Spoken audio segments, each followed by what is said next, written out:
invite you during this time of meditation and prayer to relax and sit comfortably in your chair, to let your neck soften, your shoulders soften, your eyes soften, and to take a deep breath, a belly breath in and out.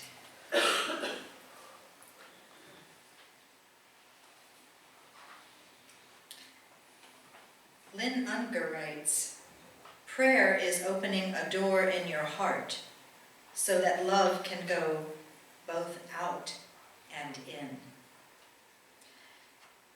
And I wasn't kidding that some people are feeling like they need to be doing a lot of praying this week.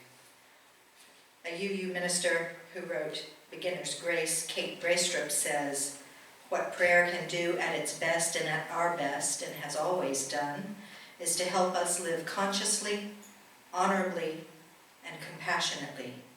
As long as prayer helps me to be more loving, then I need prayer. As long as prayer serves as a potent means of sharing my love with others, I need prayer." Most religious traditions embrace some sort of prayer as a part of a meaningful spiritual practice, and the forms may vary wildly, as do the purposes. But scholars in many traditions agree that there are 4 categories of prayer: adoration, confession, thanksgiving, and supplication. Many people find that some combination of these are meaningful practice that opens them up to new possibilities and attitudes both within themselves and beyond. And so now I invite you to try to form a prayer using these prompts that I'll give you, and you'll have time during our shared silence to reflect on it. First, adoration. Name and connect with whatever it is we understand to be sacred or worthy of love and reverence. What is sacred to you? What is most worthy of your love, allegiance, commitment, praise, or veneration? Where do you perceive joy and beauty in yourself, in the world? And how do you name and affirm the existence of that beauty and joy? Second, confession. See and claim responsibility for the fullness of ourselves, including the qualities or acts of which we are least proud. As you consider this part of the prayer, you may ask a question. Where are your limits? Where do you feel stuck? What are the qualities you possess that are holding you back from acting at your most compassionate, joyful self? What are your greatest gifts? How have you fully brought those talents and strengths to the service of humanity? Where have you caused harm? In what aspects of your life are you out of right relationship with yourself, with others, with the earth? What do you regret? And what would you repair?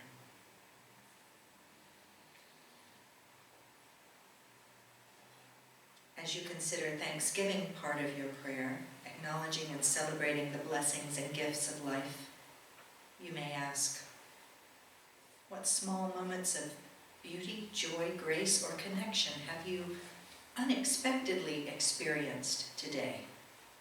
How did you experience the sacred in your own life today? What are the constant gifts that make it possible for you to live your life? What things, relationships, resources have you perhaps taken for granted? And in supplication, opening in ourselves the ability to surrender control, while cultivating hope as we seek to change circumstances in our lives and in our world. What circumstances in your life seem beyond your control? What would make it possible for you to approach those circumstances with renewed energy, creativity, trust, or love? What are your deepest hopes and yearnings for yourself, for your community, for the world? What are the things that seem most in need of movement, change, or healing?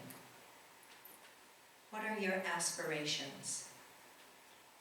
What are your simplest wishes? The chime will take us in and out of a shared silence.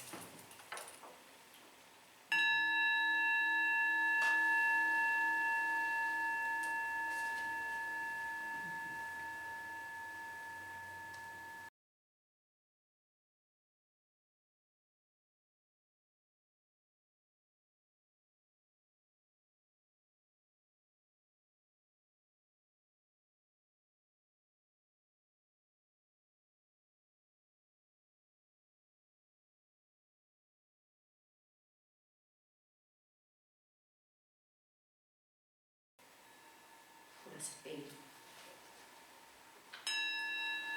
Amen.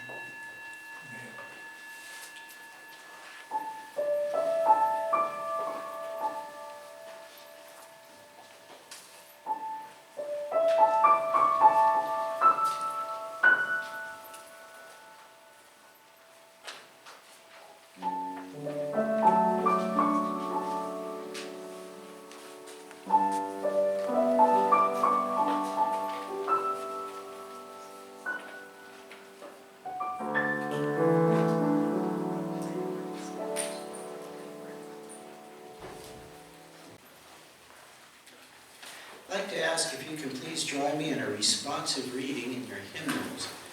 This is number 466. It's called Religion.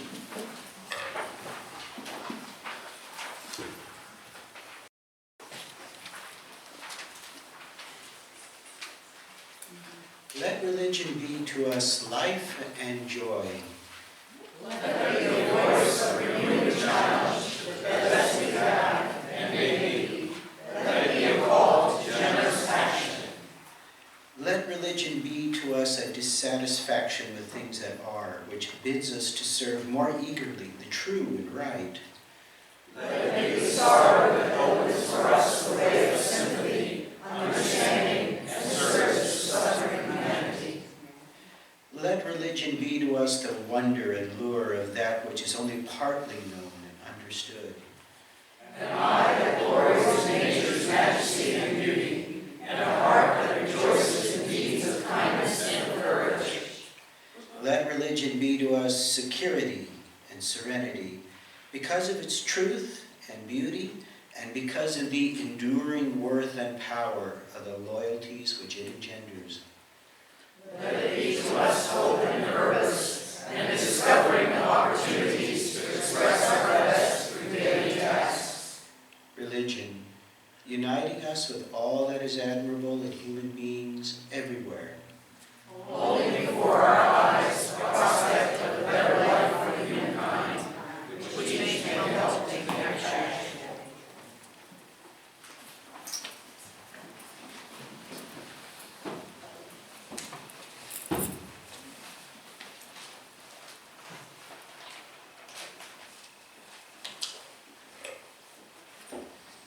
I'll begin with two quotes.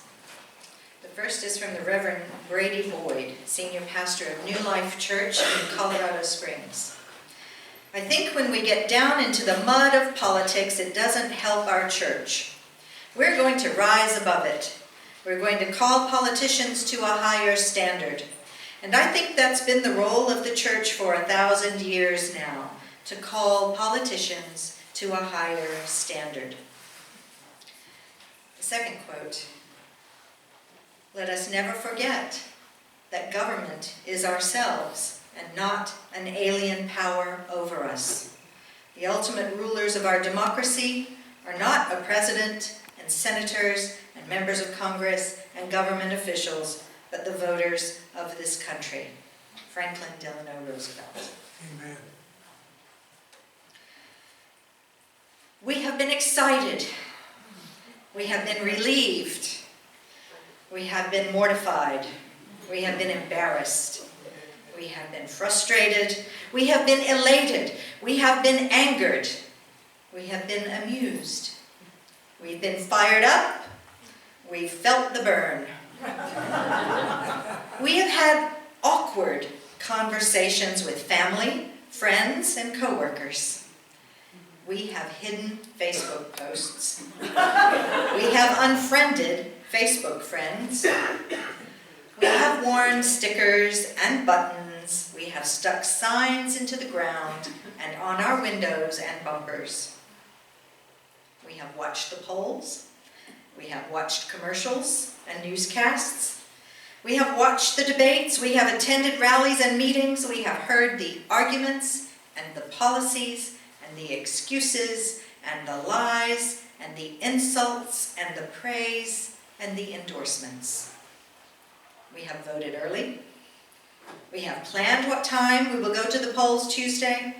We plan to stay up until the wee hours. We plan to go to bed early. We may be exhausted. We may be confident. We may be anxious. How can we possibly keep calm and carry on? The Keep Calm and Carry On poster that's on the front of our order of service was commissioned in 1939 by the Ministry of Information in England as a public safety poster, following the printing of two other inspirational posters that had slogans, "Freedom is in peril, defend it with all your might," and "Your courage, your cheerfulness, your resolution will bring us victory." The posters were intended to be used to strengthen morale in the event of a large-scale attack or occupation which many considered inevitable at the time. It's interesting to think that the British government thought that a slogan would motivate its citizens to be stoic and ready to endure a period of sustained and deadly attack. But with the help of the royal family, who stayed in London during the Blitz and gained admiration and loyalty for staying in the midst of the German attack, the Brits did indeed keep a stiff upper lip. They kept calm and carried on, and were grateful when the Yanks came across to help rescue them from the Nazi threat that was sweeping across Europe. We aren't in that dire a situation as those who were facing World War, but sometimes it can seem like it. I'm on the list for blogs written by the Reverend Margaret Marcuson, and her latest that came this week is 3 things I've learned from the U.S. presidential campaign. The first thing she says, anxiety is high. And then she says, you may say, duh. However, it's useful to step back and observe the flow of anxiety, whatever your political views. Edwin Friedman, in A Failure of Nerve, has a whole chapter called A Society in Regression, in which he talks about the characteristics of chronically anxious families. And those characteristics include reactivity, groupthink, blame displacement, a quick fix mentality, and a failure of nerve in leadership. Sound familiar? Well, it's true not just in church or family, but in politics and in church and in education and business, you name it. The media actually feeds off this kind of dysfunction and enhances it. When we are nervous, when we are anxious, we are more likely to operate in those 5 areas. So you might reflect, which are you finding yourself doing often? The second thing that Margaret Marcuson identifies is that we can choose how to respond. A principled response is always better than an anxious response. And you may already have decided to manage your anxiety not only by belly breathing, like Elmo, but regulating your media exposure. I know a lot of people are doing that. Intentionally consuming media in a mostly thoughtful manner. When and for how long, and whether you prefer reading to watching or listening. And Marcuson also suggests praying.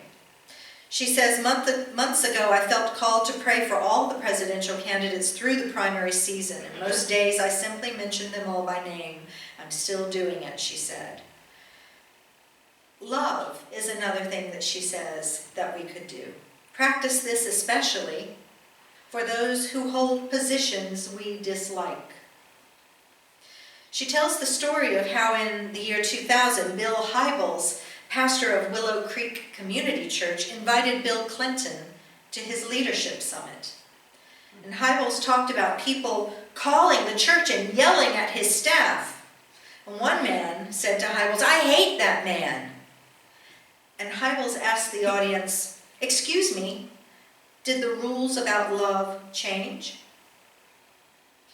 Just this week, President Obama asked people at a Democratic Party rally to respect the right of a protester from the other party to exercise his right to free speech. Marcuson writes that systems theorist Edwin Friedman used to recommend you assess the maturity of people in your congregation this way. If they came up to you and said, "How can you say that? That's outrageous," that was one clue. If they said, "I disagree with you," that was another. The latter were the people you wanted in leadership because their level of differentiation was higher. We can work on our own growth by saying clearly and calmly, "I agree and I disagree." Keep calm and carry on. It's interesting reading Marcuson's words because the ill-ease and anxiety we feel about the election may well spill over into other areas of our lives. So with the election only hours really away, how can we possibly keep calm and carry on? Well, one way is by holding on to our covenantal values. I won't harm you with words from my mouth. I need you to survive. I love you. You hear those words? Those are our covenant.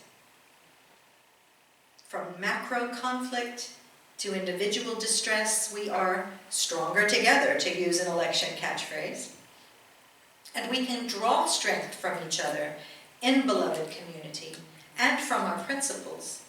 And in fact, when we take a look at those two other British wartime phrases besides keep calm and carry on, we find that they recall for us our UU heritage and articulate some of our strongly held UU values.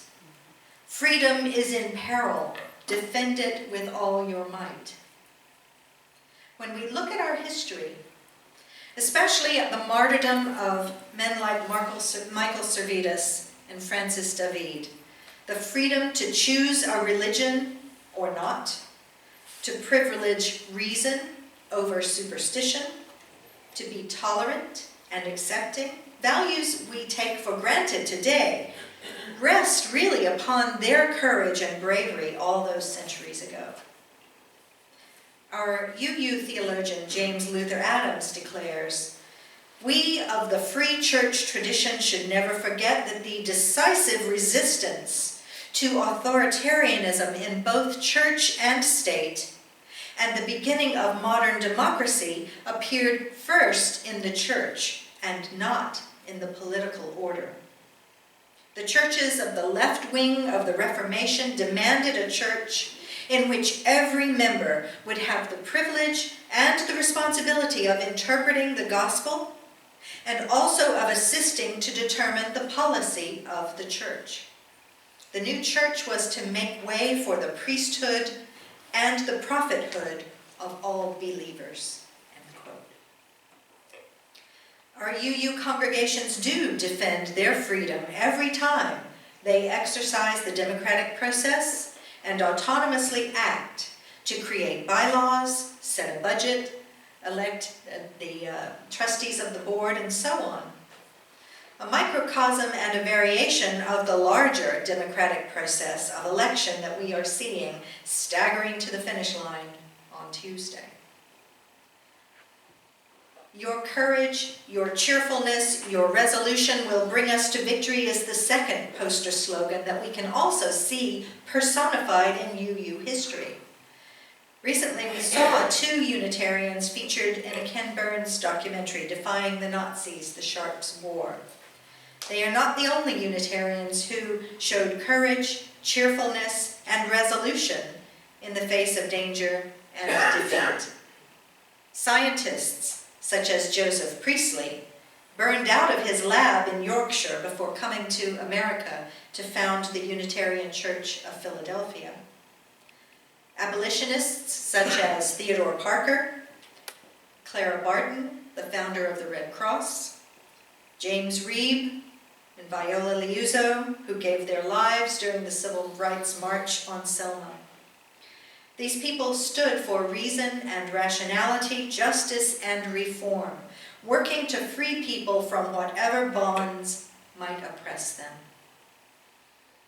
Stronger together in the free faith that we treasure, we can keep calm and carry on. Yes, carry on. That is the key. Because our struggle for freedom, justice, and peace will not end on Tuesday night. In fact, some might predict that whoever wins, the work is more important, more urgent after whatever the decision of the American people turns out to be. Listen to what the Reverend William Barber, head of the North Carolina NAACP and leader of the Moral Monday movement, says. Today, across the United States, poverty and inequality are rampant. Millions of people lack the health care, living wage jobs, and quality education they need. And racism, hatred, and bigotry are disintegrating any possibility of life, liberty, and a pursuit of happiness. Far too much of our national political discourse and activity have been poisoned by the dominance of regressive, immoral, and hateful policies directed toward communities of color, the poor, the sick, our children, immigrants, women, voting rights, the environment, and religious minorities. We still have too much racism, materialism, and militarism. We cannot remain silent. And Reverend Barber concludes, our country is in need of a moral revolution of values to champion the sacred values of love, justice, and mercy in the public square. And so he proclaimed this weekend to be a moral declaration worship weekend, in which religious leaders and communities declare their commitment to move our country toward a moral revolution of values. The Higher Ground Moral Declaration, signed by thousands of people and still available to be signed online, was delivered to 30 state capitals and in Washington, D.C. on September 12th of this year. And before that, it was also delivered to the Republican National Convention and the Democratic National Convention in July. That declaration to elected leaders calls for economic democracy, equality of education, health care for all, criminal justice reform, and equal protection under the law. Reverend Barber challenges the narrow construct of the so-called religious right by reaching back to and reclaiming our sacred texts of all faith traditions that affirm life, love, and justice. So, for example, this is what the Lord says, do what is just and right, rescue from the hand of the oppressor the one who has been robbed. Do no wrong or violence to the foreigner, the fatherless, or the widow, and do not shed innocent blood. That comes from the Hebrew Scriptures, Jeremiah 22, verse 3. He quotes from the Quran in demanding dignity and respect for all. In the Quran 9:7:1, the believers, both men and women, are responsible for one another, all enjoin the doing of what is right and forbid the doing of what is wrong. And Reverend Barber says that we cannot rest in our quest for freedom until it comes, as it is affirmed in the Bhagavad Gita, chapter 4, verses 7-8. for the protection of the virtuous, and for establishing dharma, righteousness, on a firm footing, I am born from age to age. Recently, in an address to Auburn Seminary, Reverend Barber quoted the words to the song, "We who believe in freedom cannot rest." And he asked, are you looking at your feet or out ahead? To see where you might stumble or to see where you're going? We who believe in freedom cannot rest, because our moral traditions have a firm foundation upon which to stand against the divide and conquer strategies of extremists. We believe in a moral agenda, Reverend Barber says, that stands against systemic racism, classism, poverty, xenophobia, and any attempt to promote hate toward any members of the human family. We claim higher ground in partisan debate by returning public discourse to our deepest moral and constitutional values. And so Reverend Barber says we need to carry on by committing to do the real work that needs to be done in 1,000 communities across this country. Activist Jason Brown agrees that regardless of who wins on November 8th, on November 9th, he says, I hope we can come together and talk about the ways to make our world better than we found it, with or without the U.S. president. Another person who has been writing about anxiety is Thomas More, the author of the best-selling book, Care of the Soul. He suggests that there are two things we can do when we are anxious about the state of the world. And the first is to find deeper ways to submit, for example, to the will of God or to the Tao, the way things go in life. You can find effective power, he says, through greater submission. And what he means by this is explained very clearly by the Buddhist monk Pema Chodron.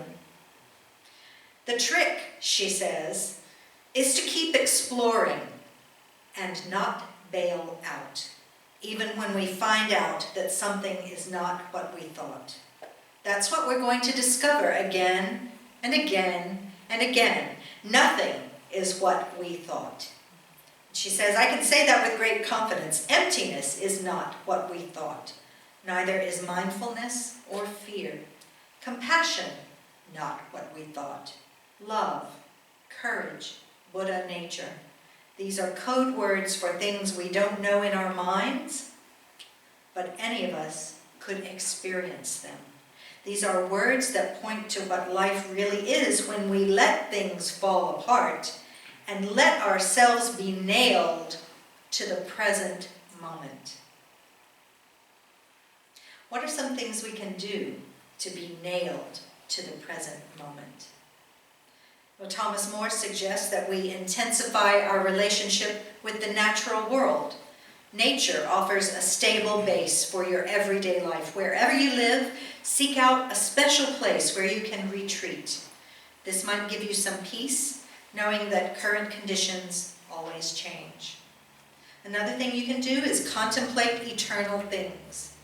Participate in any spiritual rituals that suit you and give you a vast perspective. Anxiety comes in part from too narrow a point of view. And concentrate on your world, your work, your friendships, your home, and activities that give you joy and relaxation. You can live a satisfying life even if the world around you is going through a transformative phase in which it is corrupting and falling apart. So you may find deeper ways to submit. But the second way we can cope with anxiety, says Moore, is to get in touch with your own strength. Have some power in your own world, and anxiety about the world in general can find its relative importance in your life. When you transform anxiety about the world situation into active efforts to make the world a better place, you can cultivate a larger vision and dedicate yourself even more to the values that you cherish. Hiding or being Too quiet only makes the anxiety worse because those postures are weak. Anxiety can express your weakness and failure to tap into your strength. Like everyone else, you have your own sources of power that can transform anxiety into action. We who believe in freedom cannot rest. That is so true of our Unitarian Universalist ethos. We believe in freedom. And all through our long history of free faith, we have not rested. Whatever turn this election may take, we can rest assured that we will be looking out ahead and not down at our feet. We'll be looking to see where we're going, not to see where we might stumble. We who believe in freedom cannot rest. We who believe in freedom cannot rest until it comes. Keep calm and carry on. Blessed be. Amen. Amen. And our closing hymn is When I Am Frightened, in your teal hymnal number 1012. Please rise in body or spirit.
Spirit of love, help us never to forget. We are your voice, hands, eyes, and ears, and heart upon this one precious earth. Help us to live in peace together and to serve one another and to see the holy light in everyone, even when those holy lights are especially hard to see. Help us to accept difference and even delight in it the way that you do. Most of all, no matter how things go, help us to be compassionate during these and other challenging times. Words by the Reverend Daniel Gregoire. Go in peace, believe in peace, create peace. Blessed be. Amen.